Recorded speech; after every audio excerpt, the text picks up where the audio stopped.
Bab ke-21. Bab 21. Raja Kebugaran.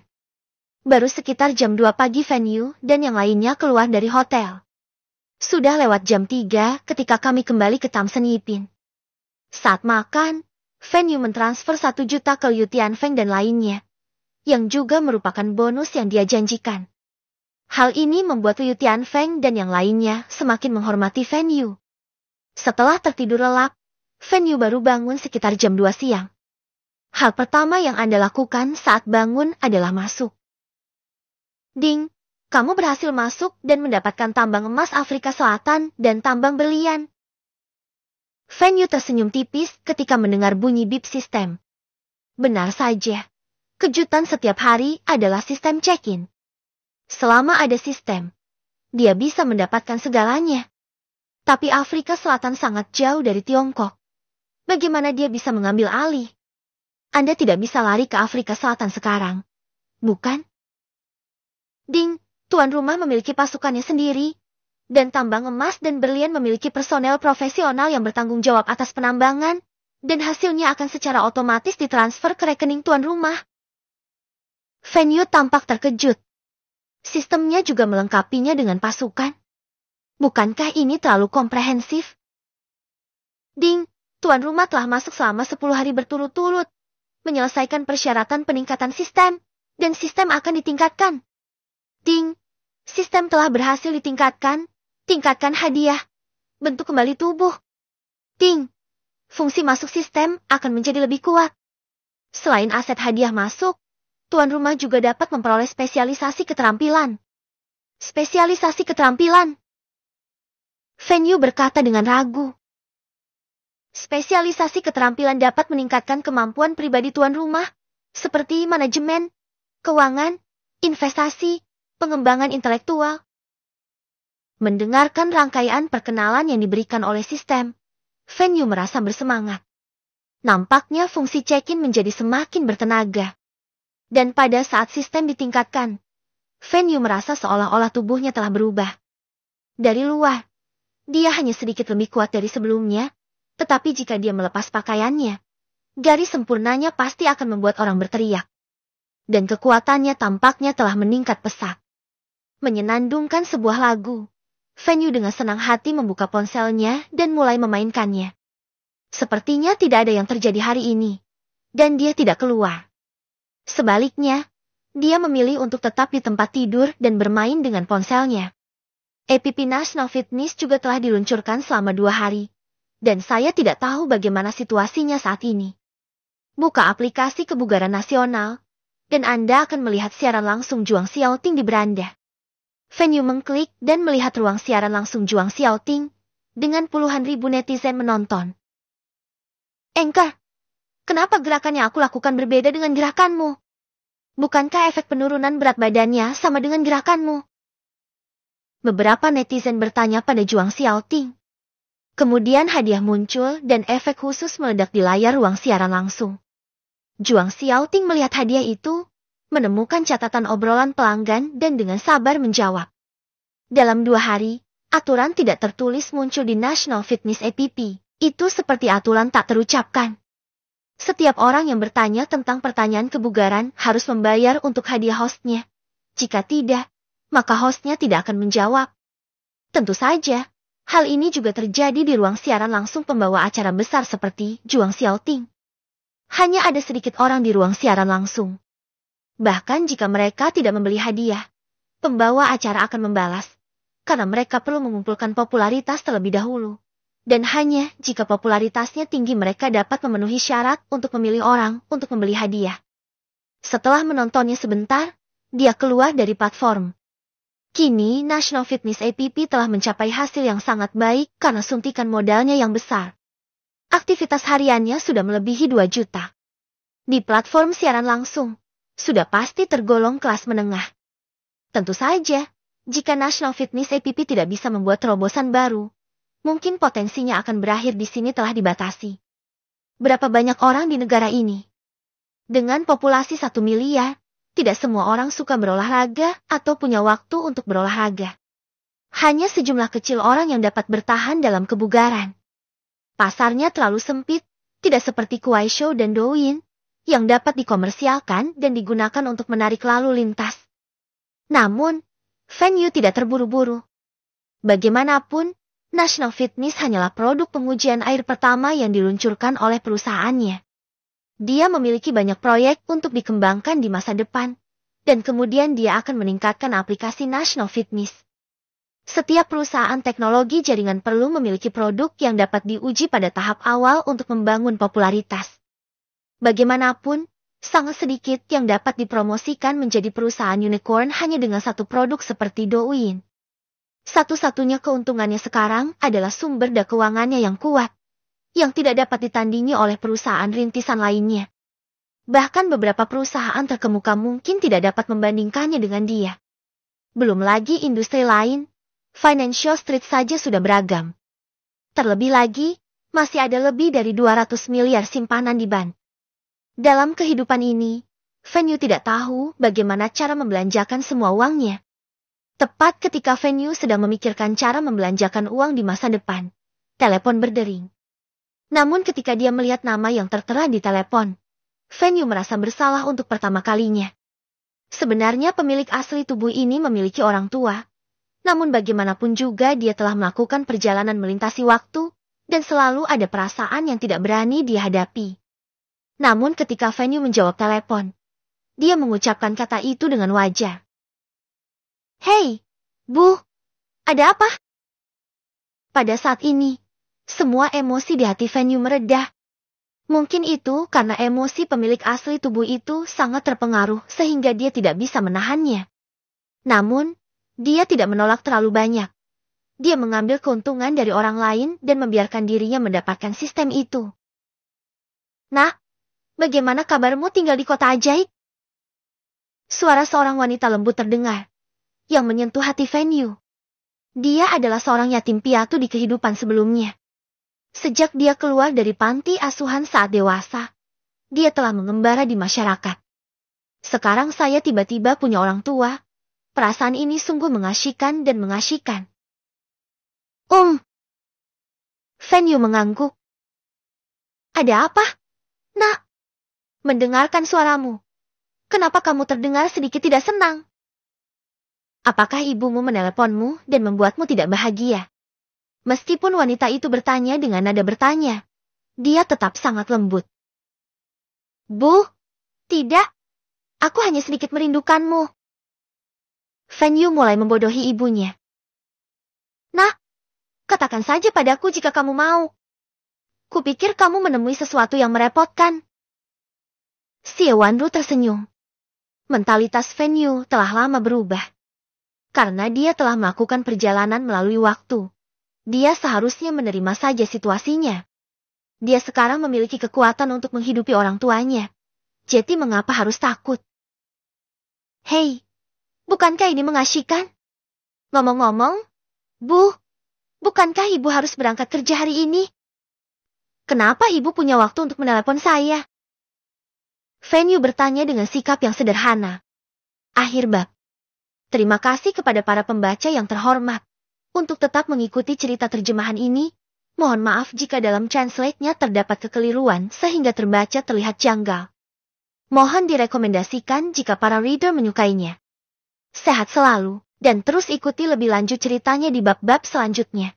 Bab ke-22. Bab 22. Xie Yuqing. Xie Wanru berkata. Ngomong-ngomong, Xiao Yu, jika kamu tidak memberitahuku, aku hampir lupa. Bibimu sudah kembali. Dia tidak lagi berencana untuk tinggal di luar negeri. Dia ingin kembali bekerja di Tiongkok. Dia akan tiba di bandara kota ajaib pada jam 8 malam ini. Kamu nanti harus menjemputnya. Fan Yu sedikit terkejut. Bibi akan kembali. Wajah seorang wanita yang sangat cantik terlintas di benaknya. Dan gambar yang tak terhitung jumlahnya juga terlintas di benaknya. Nama bibinya adalah Xie Yuqing. Meskipun dia dan ibunya adalah saudara kandung, perbedaan usia mereka hampir 20 tahun. Dan dalam kesannya, bibinya adalah seorang tokoh akademis terkemuka. Dia berusia 29 tahun dan telah berada di luar negeri selama hampir 10 tahun. Dia tidak menyangka akan kembali hari ini. Xiao Yu, apakah kamu punya waktu untuk menjemput bibimu? Xie Wanru bertanya. Setelah sadar kembali, Fen Yu dengan cepat berkata. Ah, Bu, jika saya punya waktu, saya akan pergi ke bandara untuk menjemput bibi saya nanti. Oke, kalau begitu kamu harus berhati-hati di jalan. Ngomong-ngomong, bibimu sepertinya tinggal di Shanghai untuk bekerja. Kamu kebetulan familiar dengan tempat itu. Jadi tolong jaga dia sebelum menutup telepon.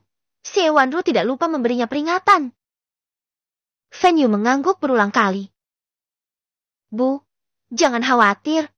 Putramu pasti akan melakukan yang terbaik di sepetak kecil tanah di kota ajaib ini. Oke, jangan hanya membual. Jika kamu lelah bekerja, pulanglah ke rumah untuk beberapa hari. Saya dengar tidak mudah untuk tinggal di Shanghai, kata Xie Wanru. Fen Yu menghiburnya. Bu, kamu tidak tahu seberapa baik keadaan putramu sekarang. Jika ada waktu, aku akan membawa kalian berdua ke sini agar kalian bisa menikmati hidup yang damai. Jangan khawatir tentang urusan rumah tangga. Ya, Xiao Yu sudah benar-benar dewasa. Ayahmu dan aku akan mengandalkanmu untuk merawat kami nanti di hari tua. Xie Wanru tertawa dan menutup telepon. Setelah melihat waktu, sudah hampir jam 6. Fen Yu segera bangun, mengenakan pakaiannya dan berlari ke bawah. Mengemudi Maybach, saya bergegas ke bandara dengan cepat. Meski jalan agak macet, saya tetap sampai di bandara tepat waktu. Fen Yu tidak bertemu bibinya selama 10 tahun, dan sekarang dia tidak tahu akan Jeti seperti apa bibinya. Dia hanya bisa mengandalkan kenangan di benaknya dan menunggu di pintu keluar bandara. Saat kerumunan orang perlahan-lahan berkurang, Fen Yu akhirnya melihat seorang wanita yang sangat cantik berjalan keluar. Bibi! Suara Fen Yu terdengar. Xie Yuqing mau tidak mau terlihat bahagia ketika dia melihat Fen Yu yang tinggi dan besar datang. Xiao Yu, aku tidak menyangka kamu akan tumbuh begitu tinggi setelah tidak melihatmu selama lebih dari 10 tahun. Ketika Xie Yuqing pergi ke luar negeri, Fen Yu baru saja masuk sekolah menengah pertama. Saat itu, Fen Yu masih kurus dan kecil.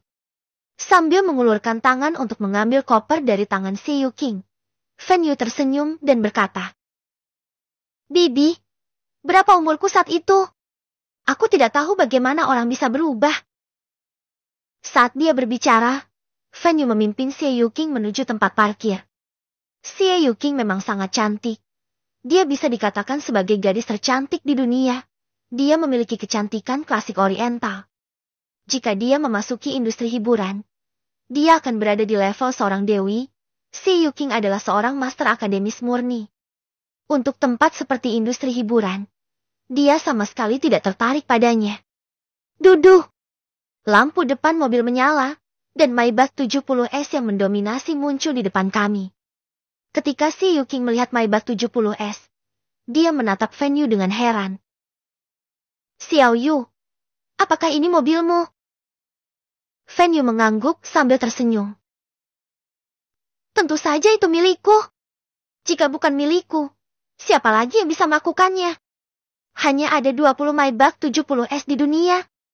Mobil ini dilengkapi dengan seperangkat sistem cerdas yang lengkap, memiliki faktor keamanan 6 bintang, dan memiliki output torsi terbesar di dunia.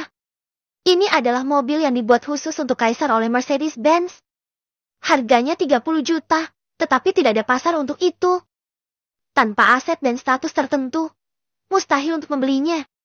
Ini adalah mobil paling mewah di antara mobil-mobil mewah. Yang paling kuat di antara yang paling kuat. Bahkan jika orang biasa punya uang, mereka tidak bisa membelinya. Xie Yuqing menatap Fen Yu dalam-dalam dan merasa bahwa keponakannya mungkin bukan orang yang sederhana. Setelah menjemput bibi saya langsung kembali ke Tamsen Yipin. Namun, ketika mereka semakin mengenal satu sama lain, Xie Yuqing semakin terkejut. Bagaimana keponakannya bisa memiliki semua ini? Tamsen Wan adalah hunian mewah terkemuka di Tiongkok. Meskipun ada kecurigaan bahwa pengembang real estate berspekulasi dan menaikkan harga, Ini jelas merupakan hunian mewah yang asli. Setelah tiba di kamar, Xie Yuqing melihat lebih dekat dan mendapatkan kesan tentang Tamsen Yipin. Bibi, apakah kamu lelah karena terbang? Tidurlah lebih awal dan bicarakan apa saja besok. Fen Yu berkata sambil tersenyum. Malam yang hening. Di pagi hari, Fen Yu membuat makanan untuk sarapan dan memanggil Xie Yuqing. Bibi, sudah waktunya makan. Cepat bangun.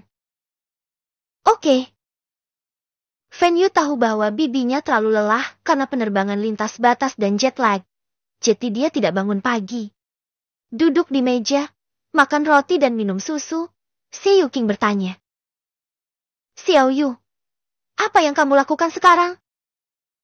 Fen Yu dengan santai berkata. Membuka beberapa perusahaan berarti Anda hanya sibuk sepanjang hari. Memulai sebuah perusahaan. Perusahaan apa? Xie Yuqing penasaran. Perusahaan fotonik, perusahaan teknologi internet, dan perusahaan keuangan. Fen Yu menjawab. Xie Yuqing terkejut. Xiao Yu, saya tidak menyangka setelah tidak bertemu dengan Anda selama beberapa tahun, Anda telah membuka begitu banyak perusahaan. Saya tidak menyadari ketika saya masih kecil bahwa Anda masih memiliki potensi untuk menjadi bos besar di dunia bisnis. Bibi, semuanya adalah masalah kebetulan. Mungkin saya berada di tempat tertentu pada waktu tertentu, dan saya berhasil begitu saja. Fen Yu tidak menjelaskan lebih lanjut dan hanya memberikan komentar yang mengelak. Ngomong-ngomong, Bibi, saya mendengar dari ibu saya bahwa Anda ingin berkembang di kota ajaib. Xie Yuqing mengangguk. Ya, saya kembali kali ini karena saya ingin mencari pekerjaan di Shanghai. Xiao Yu, Anda tahu bahwa situasi antara negara kita dan negara-negara asing sangat tegang dalam beberapa tahun terakhir. Jika saya tidak segera kembali, saya khawatir saya tidak akan bisa kembali lagi ke negara ini di masa depan. Ngomong-ngomong, Xiao Yu, bisakah saya bekerja di perusahaan internet Anda? Saya telah berada di luar negeri selama bertahun-tahun ini, dan saya mengambil jurusan internet dan manajemen. Mungkin aku bisa membantumu. Bibi, apa yang kamu bicarakan? Kita adalah keluarga, dan ibuku menyuruhku untuk menjagamu. Jadi, aku akan membawamu ke perusahaan nanti.